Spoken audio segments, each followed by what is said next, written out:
Hello, everyone. So tonight I'm coming to you to talk about leaving room for our children to lead. And for those of you who've been exposed to our program before, you know we talk about this quite often. And reason being is that I also, as you know, I run rooms on Clubhouse some days. And today I started a room about keeping oneself high vibrational, right? And being able to keep ourselves connected at a much higher level and not spending so much time in negative thoughts and low vibrating energies. And it inspired me to talk more about our young people because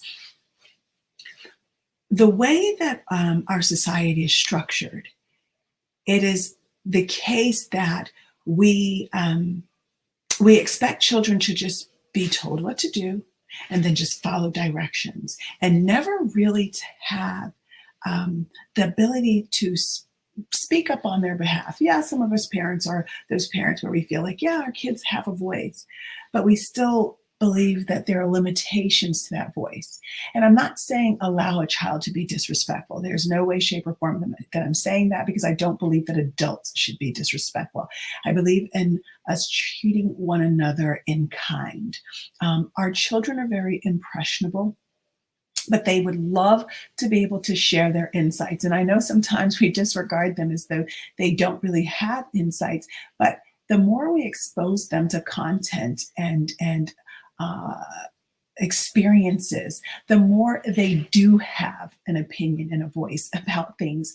And it's important that we hear them out, because when we give them that voice, it builds confidence, it reinforces their self-esteem, and it also affords them the ability to be creative, because they sense that, okay, I've shared this and I wasn't judged. I was able to express myself. And in that ability to express myself, I gained this inner power, this inner awakening of being able to have a voice.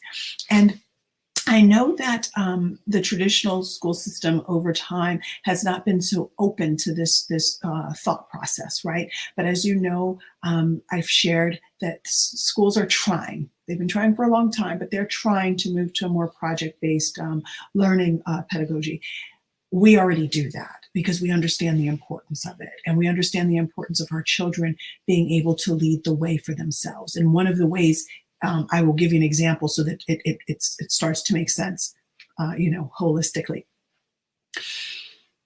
Instead of telling a child, okay, we're going to work on these math problems. You need to learn how to multiply, and regurgitating that over and over and over again via worksheets. We give our young people projects, right? The lessons are given in math and the various subjects, but rather than have them work in silos, they work cohesively. So say, for example, we're helping our young people understand that we're working in a city, and within this city, we need to come up with a better water treatment system, because the city is expanding, more and more people are coming in, and the current systems that are in place are not sufficient or stable enough to deal with the expanding city. And as a result, we want our young people to come up with the ideas on how we can improve upon that city, and we have our instructors support them through that process, not giving them the answers, giving them opportunities to come up with the answers for themselves. That is allowing a child to lead. So they come in with their own perspective.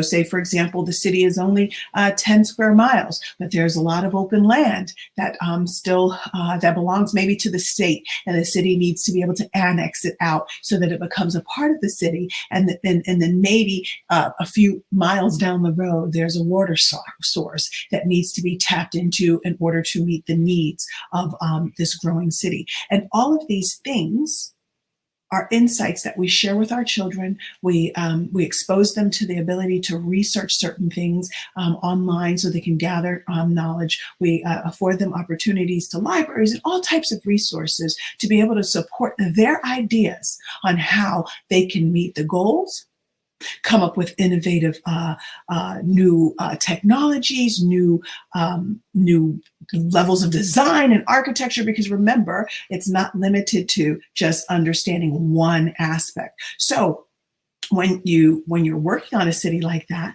you can expand a child's understanding of geometry. You can expand their understanding of cartography, map making. You can expand their understanding of writing and speaking cohesively. You expand their opportunities for public speaking. You obviously, there are various levels of math that go into this, right? And now we're giving them real world experiences in which they take the lead and take the ownership. They get to be creative and innovative.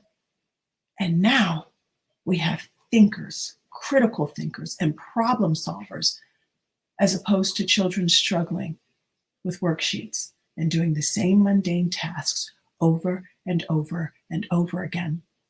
And then we expect them to just pass exams and hope that that differentiates them based on a score from others. And how does that apply to real life? These scores and all these tests, when some kids aren't even good at testing, but they're still quite brilliant. And so, and obviously we can incorporate technology, we can incorporate robotics in there, AI, machine learning, all of these things, and on various levels at different ages. I mean, literally you can start mini projects at the age of 5 or even before that, right?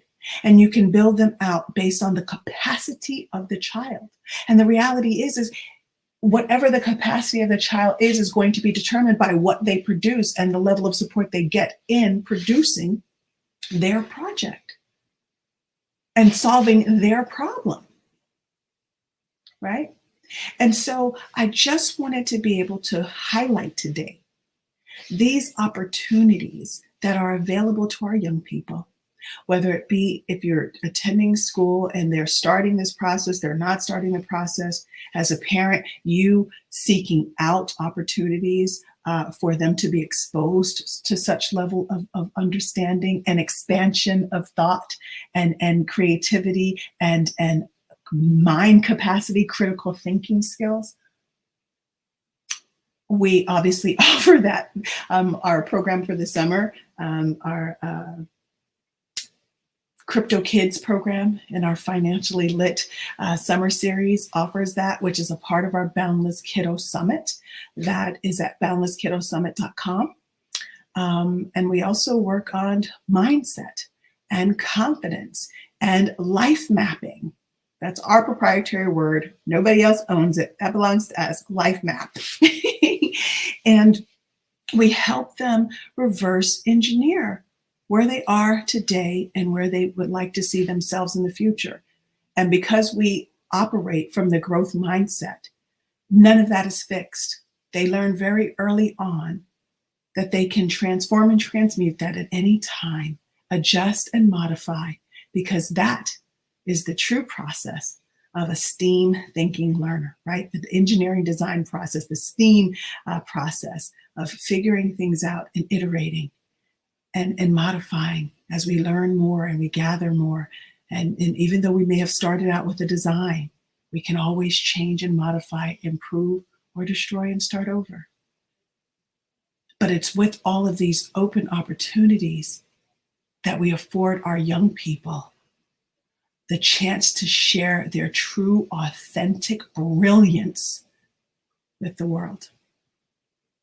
And so with that, I would like to say, be sure to sign up for the Boundless Kiddo Summit at boundlesskiddosummit.com. I believe the link is in the bio, and I'm pretty sure there's a ticker going across this screen to tell you to sign up today. Something that you won't want to miss. And a parent said today, I want to address this really quickly. A parent said today, my kid said no more school. It's summer. So trust me, we're going to make this as fun as possible so it doesn't even feel like learning, because to me, that's the best part, when they're learning and they don't even feel like it's like they're learning, and they're excited about it and they get up every day begging for it. That's what it's all about, the joy of learning. And so I will be back with you tomorrow. I realized today this is episode 183. I've been rocking every day here, sharing these insights. And I appreciate all of you who tune in and who have commented and share our information. And I'm just so tremendously grateful for you all. And with that, toodles. See you again tomorrow.